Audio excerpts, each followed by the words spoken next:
নমস্কাৰ ছাত্ৰ ছাত্ৰীসকল, পুনৰ আহিছোঁ আৰু এটা নতুন ভিডিঅ'ত।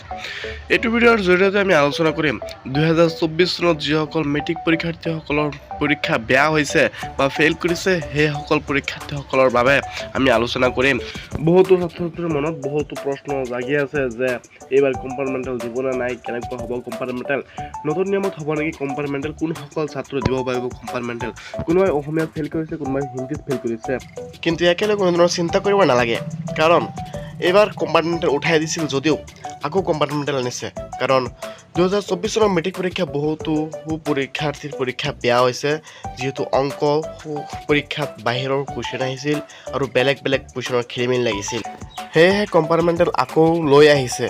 কিন্তু কম্পাৰ্টমেণ্টেল কি এইবাৰ নতুন নিয়মত হ'ব নে কি আগৰ নিয়মতো হ'ব, এইটো প্ৰশ্ন তোমালোকৰ মনত আহিব পাৰে। কম্পাৰ্টমেণ্টেল কোনসকল ছাত্ৰ দিব পাৰিব, কিমানটা ছাবজেক্টত ফেইল কৰি দিব পাৰিব, সেইটো প্ৰশ্ন তোমালোকৰ মনত আহিব পাৰে।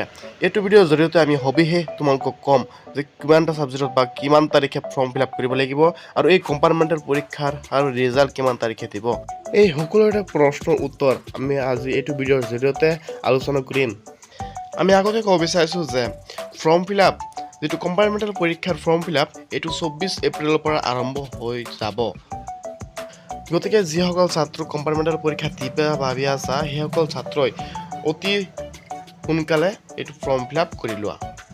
আকৌ ক'ব বিচাৰিছোঁ যে কম্পাৰ্টমেণ্টেল কি এবাৰ নতুন নিয়মত হ'ব নেকি, এইটো প্ৰশ্ন আমি আলোচনা কৰিম।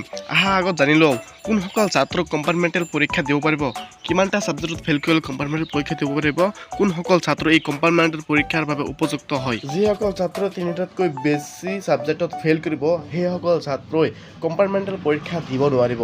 আকৌ যিসকল ছাত্ৰ তিনিটা ছাবজেক্টত ফেইল কৰিছে সেইসকল ছাত্ৰ কম্পাৰ্টমেণ্টেল পৰীক্ষা দিব পাৰিব। সেই তিনিটা ছাবজেক্ট যিকোনো ছাবজেক্ট হ'ব পাৰে, যিকোনো তিনিটাত ফেইল কৰিলে তোমালোকে কম্পাৰ্টমেণ্টেল দিব পাৰিবা। হয় অসমীয়া হওক, হয় ইলেক্টিভ হওক, হয় বিজ্ঞান, অংক, ইংলিছ হওক, তুমি সেইকেইটা ছাবজেক্টত যদি তিনিটাত ফেইল কৰিছা তেনেহ'লে তুমি কম্পাৰ্টমেণ্টেল দিব পাৰিবা। এতিয়া জানি লওঁ কম্পাৰ্টমেণ্টেল পৰীক্ষা কেনেধৰণৰ হ'ব। কম্পাৰ্টমেণ্টেল পৰীক্ষা সেইসকল ছাত্ৰই দিব পাৰিব যিসকল ছাত্ৰই এটা, দুটা বা তিনিটা ছাবজেক্টত ফেইল কৰিছে। মুঠ নম্বৰ 170তকৈ বেছি হ'ব লাগিব। 170তকৈ কম হ'লে কম্পাৰ্টমেণ্টেল পৰীক্ষা সেই ছাত্ৰজনে দিব নোৱাৰিব। আৰু এটা কথা ক'বলৈ বিচাৰিছোঁ যে এইবাৰ কম্পাৰ্টমেণ্টেল পৰীক্ষা নতুন নিয়মত হ'ব। তেনেহ'লে জানি লওঁ সেই নিয়মটো কেনেধৰণৰ নিয়ম বা কেনেকৈ সেইটো পৰীক্ষা দিব লাগিব। যেনেকৈ এইবাৰ MCQ আৰু থিয়ৰী কুৱেশ্যন আহিছে, তেনেকৈ এইবাৰ MCQ আৰু থিয়ৰী কুৱেশ্যন নাহে। এইবাৰ মাত্ৰ থিয়ৰী কুৱেশ্যনবিলাকহে আহিব। তোমাৰ যিটো MCQ আগত যিকেইটাত ফেইল কৰিছা, MCQত যিমান নম্বৰ পাইছিলা সেই নম্বৰ তাতে জমা হৈ আছে। এতিয়া থিয়ৰী পৰীক্ষা দিব লাগিব। থিয়ৰী আৰু MCQ মিলাই যদি তুমি 30 পোৱা তেনেহ'লে তুমি পাছ কৰিবা। আৰু এইটো পৰীক্ষা এবাৰেই হ'ব, দ্বিতীয়বাৰ এইটো পৰীক্ষাৰ বাবে চান্স দিয়া নহ'ব। বহুতো ছাত্ৰ ছাত্ৰী ভাবি আছে এইটো পৰীক্ষা দিয়াৰ পাছত আমি কি নেক্সট বছৰৰ পৰা আমি কি পঢ়িম নে এইটো বছৰৰ পৰা আমি আৰম্ভ কৰিব পাৰিম। হয়, এইটো চিন্তা ভাৱনা তোমালোকৰ মনত আহিব পাৰে, কিন্তু ইয়াক লৈ কোনো ধৰণৰ চিন্তা কৰিব নালাগে, কাৰণ এইটো বছৰৰ পৰা তোমালোকে এডমিশ্যন লৈ পঢ়িব পাৰিবা। 2-3 মাহমান পলম হ'ব, কিন্তু ইয়াক লৈ কোনো ধৰণৰ চিন্তা কৰিব নালাগে।